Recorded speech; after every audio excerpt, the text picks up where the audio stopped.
Hello, AP Physics students. This video is dedicated to Haley. In this one I'm going to be going over how to do the problem here with the skater on the half pipe.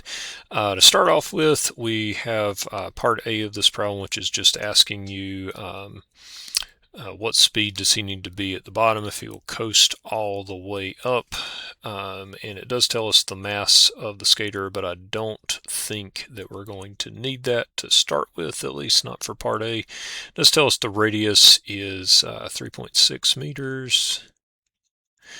And basically the idea is like, okay, if all the skater's mass is at the bottom and then it goes all the way to the top, how fast does he need to be going at the bottom so that he will go all the way to the top?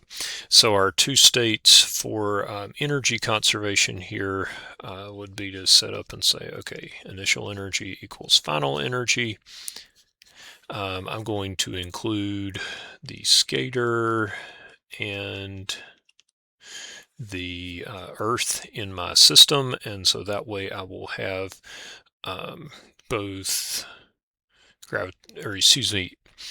kinetic energy and gravitational potential energy. Initially, the skater has to have enough kinetic energy such that he will go all the way to the top of the ramp, which will be gravitational potential energy final. So 1/2 mv, we'll call that vi squared, equals mgh, which the height is going to be the same as the radius because we're going from the bottom to the top. Now, with that all said, we can endeavor to solve for vi. So let's divide both sides by 1/2 m. And what you will see happen over here is that the m's will cancel out. So we'll end up with v squared equals 2gh. And then we'll square root both sides. And we'll end up with vi equals square root of 2gh. And that's going to be equal to square root of 2 times 9.8 meters per second squared and 3.6 meters.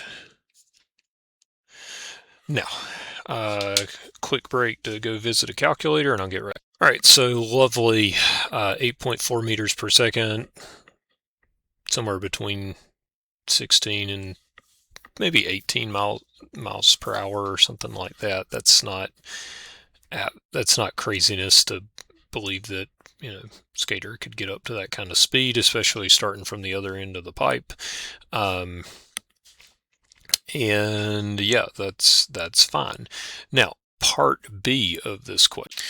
All right, so this time around we have the skateboarder that we're going to realize is not just a simple particle that's going from the very bottom to the very top. So the skateboarder's center of mass is probably somewhere about in the center of its body. Now the diagram isn't helpful here because they say the skateboarder is crouched, and this doesn't show that skateboarder is crouched, but it'll work the same way. Basically what they're telling you here is that the skateboarder's center of mass is 0.75 meters above the bottom, and the radius of the half pipe is still 3.6 meters. And so what that means is that by the time that the skateboarder, which I'll try to draw, y'all know my drawings aren't great, but here's our skateboarder friend up here, stick figure. There's his center of mass. Center of mass of the skateboarder is still going to be 3.6 meters above the ground. It's just that the skateboarder's center of mass starts from 0.75 meters above the ground. So really the change here is going to be, that's not a straight line. The change is going to be 3.6 minus 0.75 meters, and that's going to be, let's see, mental math, 2.85 meters. is the actual height gain of the skater. Now, there's a couple of ways that you could take this on. One, we could go back up here and say, okay, well, we technically the skater would have some gravitational potential energy in the initial situation, and then we could.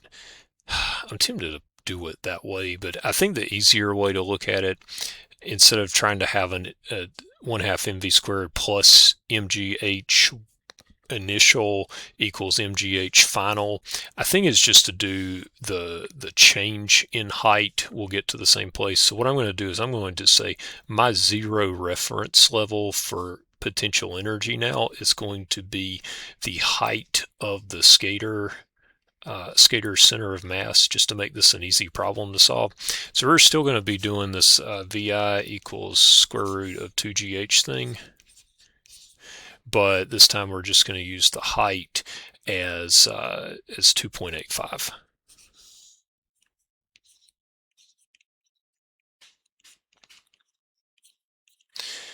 And 2.85 meters.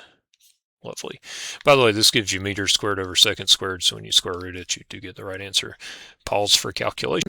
All right, so that gives us 7.47 meters per second. If we go back and compare to the previous answer, that kind of makes sense, because if our center of mass was higher than the very bottom, then we don't have to go, increase the height of the skater as much. So the skater doesn't have to be going quite as fast to get all the way up to the top. Now, just for completeness, I wanted to show the other solution that I kind of hinted at that you could do, where you say, okay, there's kinetic energy and gravitational energy initially, and then gravitational potential energy at the end, and all the algebra stuff to get around to basically you subtract the initial height from the final height, and you end up with doing the same calculation. I think it's a lot easier to just set our zero reference level like we did in the blue at the center of mass of the skater initially, and then you have a lot less places to do things wrong. So if you can see it this way, this is definitely the easiest way to do it. But if you do it this way, you can get the right answer too. You're just going to have to work like twice as hard. So hope that helps, and have a great day.